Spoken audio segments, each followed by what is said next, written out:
Okay. So welcome to the Recruitment Reimagined, the executive podcast unpacking the future of recruitment, powered by AI and people. And I'm delighted today to welcome Ade McCormack, somebody I've known for quite a few years. We've just been talking off air for how long we've known each other. Ade is a disruptive influencer, leader, teaches leadership, has written leadership programs. And Ade and I have met each other many times on various platforms, and most recently we just talked about was at the APSCO Awards last year when Ade was our keynote speaker. So welcome today, Ade. Thank you, Ian. Would you like to share a little bit about your journey, what you're into these days with the listeners? Just tell us a little bit about what you're currently working on at the moment. Sure. I guess big focus on disruption, helping organizations adapt from, if you like, a industrial model to something more akin to a living system that can engage with chaos in an intelligent manner. And I guess just by way of background, I am a former technologist, studied astrophysics, worked with the European Space Agency, but didn't really understand it, but sort of gravitated to IT because that made a bit more sense to me, and kind of morphed from technology into business because I found myself writing an opinion column in the FT for about 10 years. So that kind of got me into the sort of leadership space. So I do quite a lot in terms of leadership development, advisory, both public and private sector. Brilliant, brilliant. Well, that's a good segue into the first sort of question I wanted to ask you, which is in your keynote on intelligent leadership, and you just touched on it there. You talked about the emphasis and the need for leaders to evolve beyond traditional roles. So perhaps can you share with us sort of qualities you believe are essential for leaders to have into the future with AI and digital transformation in mind? I think there's a sort of interim phase for the industrial era for the last several hundred years. We had this a handful of people, typically in a well-appointed room, would make all the big decisions for everyone else. And everyone else were merely cogs in the machine, and it was all about process, it was all about efficiency, and that all worked pretty well. That model is kind of falling apart now. And if we have to wait for those handful of people to make all the big decisions, we won't be able to keep up with the threats and opportunities that are raining down on us. So I believe we need to move to a more of a form of distributed leadership. So if we think in terms of football teams, the player closest to the ball at any given time is the captain at that point in time. Now, of course, we can't jump from a highly centralized to a totally ubiquitous, distributed, et cetera. So we're going to need a kind of wave of leaders that will handle this decentralization approach. So really, we need leaders who are almost stewards for their organizations that realize that there's going to be a bit of a cost now to make the organization more effective in the future. And they'll need, if they haven't already, a culture of great trust, because as you start to devolve responsibilities and governance and so on, clearly that's going to make you uncomfortable if you've been used to holding the reins very tightly. I like what you talked about. I mean, in a way, going back to your IT mention, I mean, I remember years ago, you used to have a big IT central computer that controlled everything in a large organization. And I started my professional career many years ago with ICI, and they had big IBM mainframe computers. And then we went through a period of time where we put more intelligent devices out in various depots in the workplaces. So it was distributed architecture, and effectively you're talking a similar sort of thing. You're talking about empowering the people on the shop floor to a degree, and that resonates with me on a deep level, Ade. I think it's the only way. Otherwise, the period of time between communication and decision making from somebody on the front desk to somebody in the boardroom and then back to the front desk, given the speed at which the world is changing, I think that becomes almost impossible. So do you therefore see that leadership is something that, we need leaders in all parts of the business, not just, in the boardroom? Well, if you think of what leaders at any level need to be able to do is sense what's happening in their environment, decide what they're going to do, and then do it. So Yeah, sense, decide, and act. So anybody who has responsibility for decision making, even if it's decision making over an intern that's in for 6 months, yeah, or a particular supplier, or a whole product range, they're all leaders. yeah, So leadership for me is not so much a role. I mean, it is a role in reality, but it needs to become a kind of a behavior, if you yeah. like. And that has to be supported by an organizational design that allows this decentralized governance. Um, and what's coming to mind is I'm speaking at a big security event in a few months, and we were talking about how information security could reinvent itself by distributing the way in which we manage security, because organizations are going to have to move a lot faster.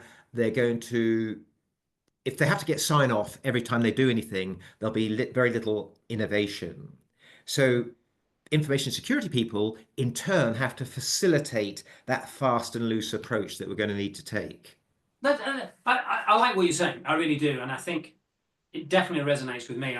We've talked off camera. I mean, I do a lot of leadership training and coaching around the world, and I often say to the students that those people that some people say, "Oh, I don't want to be a leader. I don't see myself as a," but they're looking at their 20th century boardroom, archetypal structure of an organization, not the one you just described to me. And for me, leadership, I agree with you, needs to be something that, everybody, to a certain a greater or lesser extent buys into and has the ability to demonstrate that. So that's interesting, very fascinating. So with AI increasingly influencing recruitment business processes, how do you think organizations can balance the efficiency of automation with the need for the human-centric approach, to ensure that candidates get that positive candidate journey? Yeah, I mean, AI is a game changer. Mm. In many respects, though, it hasn't evolved much in the last fifty years. What we Okay. have seen, because until neuroscience evolves, and AI can't tell you, it doesn't know why 2 + 2 = 4. It can give you the answer. So it doesn't understand. That's fundamentally it. So it can serve you up a set of, here's some CVs that match because of a kind of a high powered buzzword bingo, so to speak. But there's still a very important element, the human element. Will this person fit in? Will they be a good cultural fit? There's still lots of value for the human in the recruitment process to deliver. Um, but if you're a recruiter that's primarily buzzword bingo matching, your days are numbered, so to speak. But the beauty of this is that you could regard that tedious aspect of recruitment as something that can be done in the background whilst you have conversations that are more akin to being a management consultant, so to Mm. speak, and therefore create a greater perception of value because you're actually delivering more value, but it requires the individual consultant to become more, let's say, worldly and not just understand the context of the spec, the job spec, but what's the triggers? What are the geopolitical, technical, macro environmental forces that have triggered the client's C-suite to speak to their department, who may in turn speak to their IT function, HR function, whatever, that leads to an opportunity that lands on the recruiter's desk. Understanding that value chain, very, very important. Mm. And I think I 100% agree with you. The buzzword recruiter is their days are numbered, and people specking out a candidate is days are numbered as well. One of the other guests that I've had on the shows, he's talked about the fact that, oddly enough, recruitment is probably going to be at the forefront of the workplace revolution. He perceives that, and James perceives that because, and he put it very simplistically, if you're an employer and you've just lost two members of staff, you've either promoted one or one's handed their notice in, you have two roles to fill. Now, traditionally, you'd have gone out and just recruited somebody that matched the profile on the skill set of the person you've just lost. Mhm. As he says, businesses won't do that. What businesses will probably do is, with those two jobs that are side by side, you will look at, well, what tasks can be automated, what tasks can be augmented with AI, therefore making the person more efficient, and then what are the human tasks. So you actually, first of all, you end up redesigning the role, which is the first element of it. And secondly, you then need a genuine consultant who can say, where can I find somebody with these unique set of skills? Because it's not somebody we've recruited in the past. And that's where the buzzword matcher can't fill that role. What you need is somebody who can understand, interpret, and then go out and say, oh, well, if you find these people over here, they've got some of those skills, they've got 70%, 80%, or probably they've got 30, 40% of the hard skills, and the behavioral skills we can teach them and we can coach them. So it's that kind of role. And I think that's what I find fascinating and interesting about the whole reimagining what recruitment is like. Go on, Ade, I think you want to say something. No, no, you could hear things whirring in my head. Um, I mean, I would go even further and say that we're entering a post-skills world. Okay, good. And the reason I say that is because in the good old, I say industrial era, when more innocent times, let's say, organizations could they could plan their talent supply chain, so to Yeah. speak, and they had kind of matrices of the different roles and so on. Um, but today, increasingly, if I recruit somebody with a specific skill set, um, great. But what if that skill set is no longer needed? What do I do with that person? Do I just get rid of them? I've invested in recruiting them, or do I just use contractors because then I can just swap them out as needed? I think going 100% contractor would be a total mistake because you would never develop a culture and you'd never get any of the compound benefits of having a culture. So you need to then perhaps start recruiting permanent people, not on specific skills, but on traits like their ability to learn, Mm, their ability to cope with ambiguity, their ability to be creative, their ability to think like a project manager or a me PLC. mm, They're service oriented, so to speak. And I don't think the market has fully woken up to that yet. mm. No, I Um, agree. I think you're absolutely right. I think that there is a bit of an evolution, which is why in the Recruitment Reimagined program we're putting together, we want people to visualize where it's going to be like in 5 years, because 5 years in the current world is a bit of a quantum leap compared with 5 years in the previous century. The amount of change, the amount of evolution. I mean, just in the last 2 years alone, ChatGPT's gone through 3 iterations. So in yes. 5 years, it's going to be 5, 6, maybe 10. It'll be totally different. And it's interesting what you say. So I'm fascinated to hear what you're saying, and I totally endorse and agree with your direction of travel. Certainly think that that's the way we're going to go. Um, Just sorry, just on that, on the AI front, I mean, it is a real game changer. The more you get into ChatGPT, it can become your personal counselor, your special friend. It can help you with your taxes. It's quite amazing. Not always accurate, but what's happening is it's generating a lot of content, and over time, it will start using that content. So it's generating a lot of content that's not totally accurate and then using that to feed itself further. So it's a bit like an animal that eats its own excrement. So yeah, this is a problem that's about to, not immediately, but will become a big issue. So the AI world that we're kind of perhaps, or the media is predicting, is probably not going to play out exactly uh, as we planned. So, for example, your carpet cleaning robot is not having thoughts of insurrection. It's not even having thoughts. It can mimic yeah. intelligence. I work that one out. iRobot isn't in my house just yet. No, no. What we have today at best could be described as artificial intelligence. Yeah, yeah. I think that's an interesting analogy. I mean, if I pick up on that then for a second, so what steps should organizations be taking to build these super resilient teams that are capable of thriving in that kind of ongoing technological disruption and evolution of work. I mean, what are your thoughts on that? Well, technology has a role to play, of course. People have a role to play. The organizational design has a role to play, and the attitude of the current leaders in terms of their appetite for risk. So, for example, we don't know what lies ahead. We don't know what new opportunities are going to emerge as a result of recruitment, or we may enter a world where the technology does all the economic stuff and we sort of just live a life of leisure and so on. That can't be ruled out, but it can't be kind of relied upon either. So I would encourage recruitment company leaders to not just think, how do I make my current business model more effective?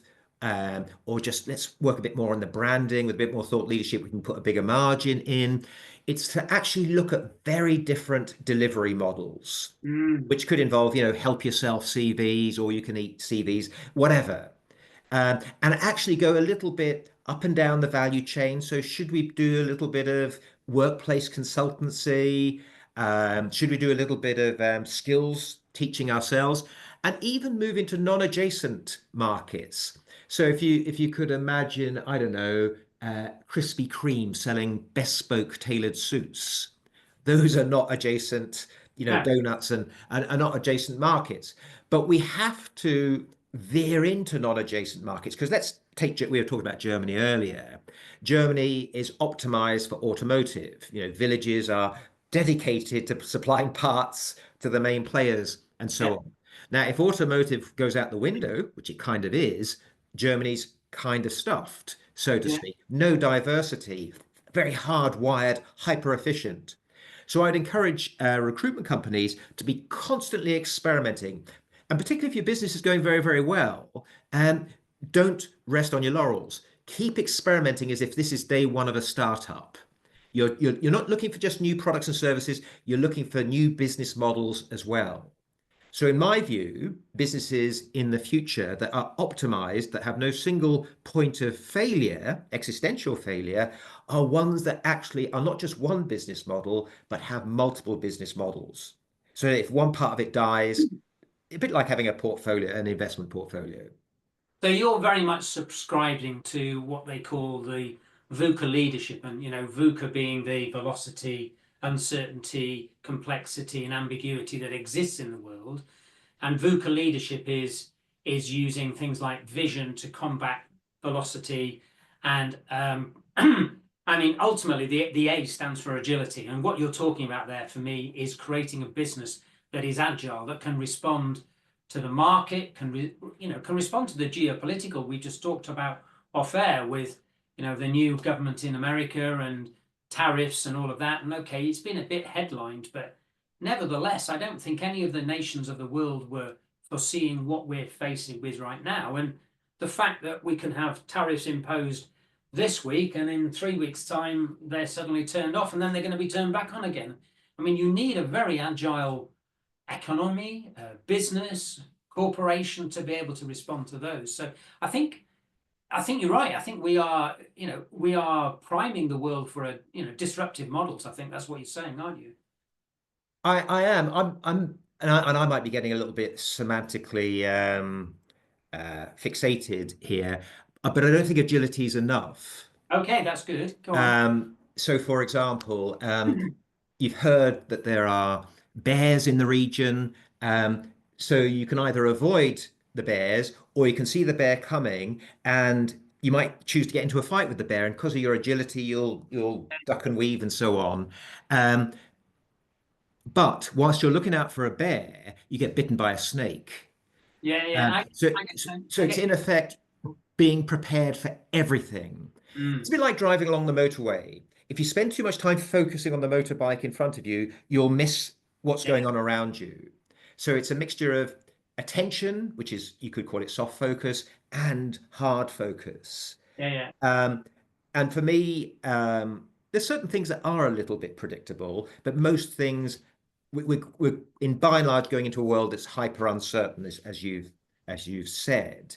So again, it's not enough to just create a more nimble version of your own organization. You've got to radically be prepared for everything. And in my view, doing that is through having a portfolio of business models, so there's no single point of failure. That's interesting. That's very interesting. I mean, I certainly, somebody asked me this the other week. I've been in the industry for 40 years, and I've seen lots and lots and lots of things come in, and they were all going to revolutionize recruitment, and recruitment agencies were dead, and here we are 40 years later, and they're still going. And I think most of those things that I'm talking about are things like the internet, job boards, mobile phones, you name it. We've gone through them all. Even I think somebody was blown away when I told them that in my first job, I actually used to send CVs by the post, not even a fax machine. But I think for me, AI is creating, for all the reasons you said there, and all the other technological things that are happening in the background, we've got the recipe, all of the ingredients there to come up with a disruptive model. And I definitely think I would not be shocked if in the next 5 years somebody came up with a revolutionary way of doing recruitment that was totally disruptive, in the same way as the insurance industry was disrupted in the late 80s, early 90s, and the whole thing that happened there. Yeah. I think your noddings would indicate that you kind of agree with that. So I'd be interested in your take. Yeah, no, I absolutely agree with that. And to some extent, I've come down heavy on AI and its limitations. But of course, AI doesn't just act as an interface to data. Yeah. AI can be used in predictions, in sensing, all the important things that are needed to stay alive on the savannah. So if it hasn't happened already, I would expect recruitment agencies to be staffed in part by, agentic AI that are in effect recruitment consultants that are sensing, deciding, and acting without having to wait for permission. They're just getting on with it.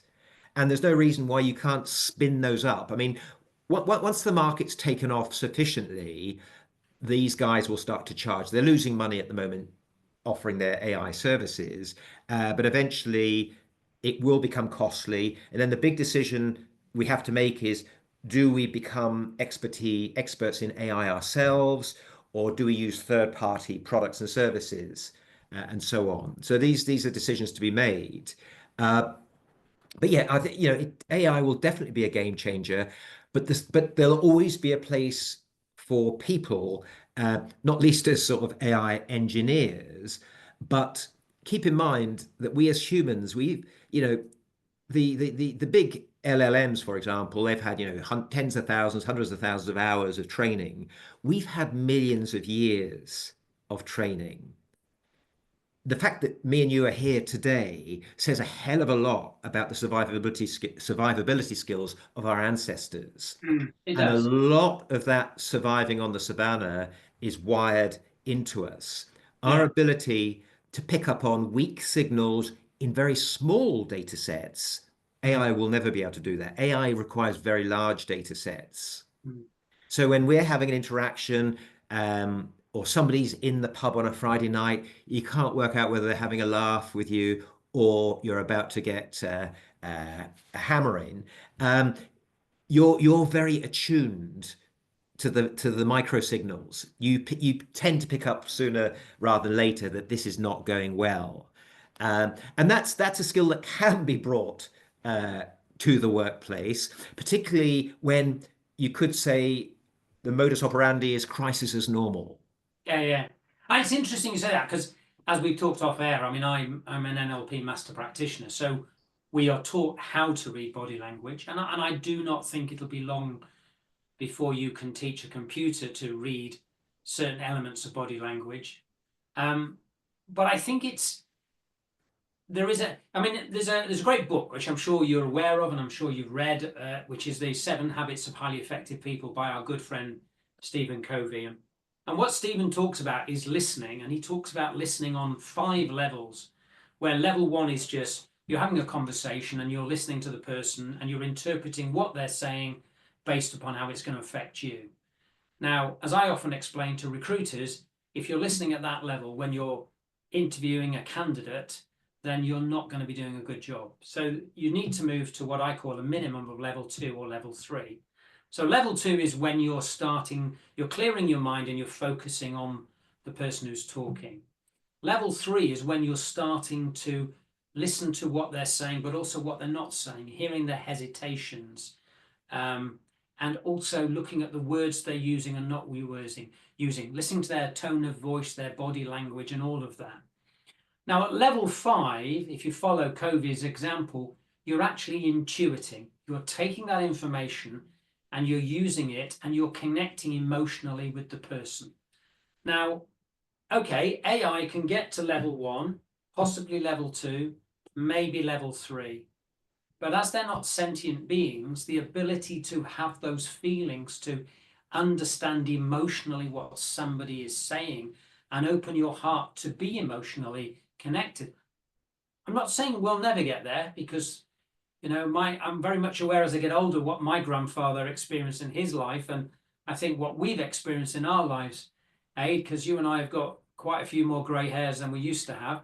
So I do think AI's a long way off that yet, for all the reasons we talked about earlier. But I do think it's fascinating, and I definitely think it's very interesting what you said today, because one of my other questions for you was, should recruitment business leaders be rethinking their operating model? And you've just said yes, but you also said not having one operating model, but having numerous ones. So if one fails, you're not redundant. So you're almost throwing away the operating model per se and coming up with what I often described many years ago as an operating culture, a culture where the people think the right way and feel the right way and understand and behave, even though the operating model may be different. I mean, are you talking about that, or are you going even further beyond that? I'm fascinated. I think I'm aligned with the terminology. Yeah, And you might say another way of looking at it is there's a kind of meta operating model, a bit like a private equity company managing a yeah, yeah, portfolio of businesses, except your recruitment company is the private equity company. So, yeah, yeah. and anytime one of your high performers looks to walk as if they're going to walk out the door because they think I can do this better, et cetera, agree with them and say, look, we'd like to go in 49% on this, and straight away you get our infrastructure. You're part of the family, but you control the direction of travel. Um, Interesting. so you're literally just you're off to the races with that model. Interesting. I like that.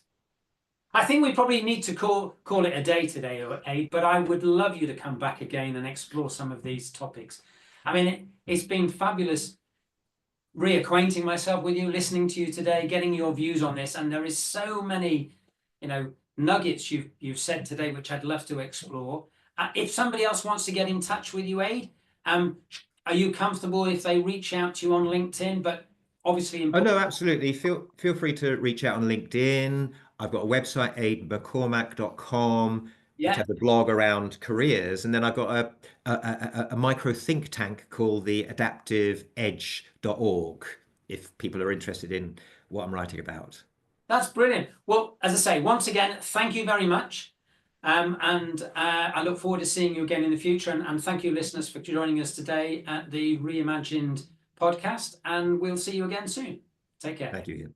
Bye bye.